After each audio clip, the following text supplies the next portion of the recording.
இன்றே டவுன்லோட் செய்து உங்கள் ஃபேவரட் ஷோக்களை என்ஜாய் பண்ணுங்க. மன்னிச்சிரு.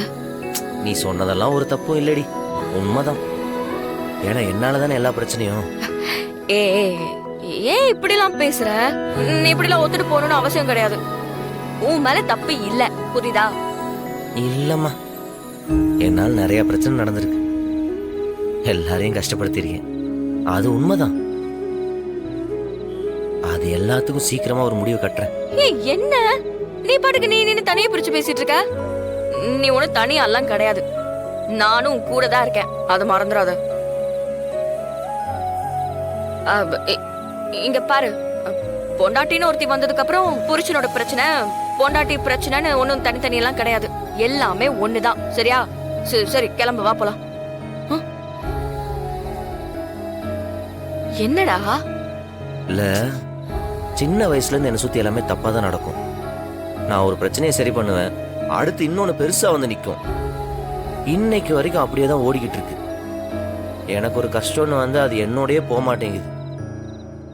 என் அண்ணன், அப்பா, அத்தை, என் குடும்பத்தையே பாதிக்குது. சில நேரங்கள்லாம் மொத்தமா இவங்க எல்லாத்தையும் விட்டு விலகி ஓடிட்டேன்னா இந்த குடும்பம் நல்லா இருக்குமோன்னு தோணும். ஏய், என்ன பேசிட்டு இருக்க நீ? இல்ல வீரா, ஒரு குடும்பத்துல ஒருத்தங்களால நிறைய கஷ்டம் வருதுன்னா அவங்கள அந்த குடும்பத்தை விட்டு ஒதுக்கி வைக்கிறதோ இல்ல அவங்க அந்த குடும்பத்தை விட்டு ஓடி போறதோ சகஜம் தானே. அட்லீஸ்ட் அந்த வீடாவது நிம்மதியா இருக்கும்ல. ஆரஞ்சிருவேன். பேசலாம் பேச்சு விட்டு ஓடுறானா, ஓடி போறானா. ரொம்ப மலப்பா இருக்குடி. இங்க பாரு, கஷ்டம் நஷ்டம் சந்தோஷம் துக்கம் எல்லாமே சேர்ந்ததுதான் வாழ்க்கை. ஏண்டா நீ ஏன் இப்படி புலம்புனா நான் எவ்வளவு புலம்பணும்? பாத்துக்கலாம், வா போலாம்.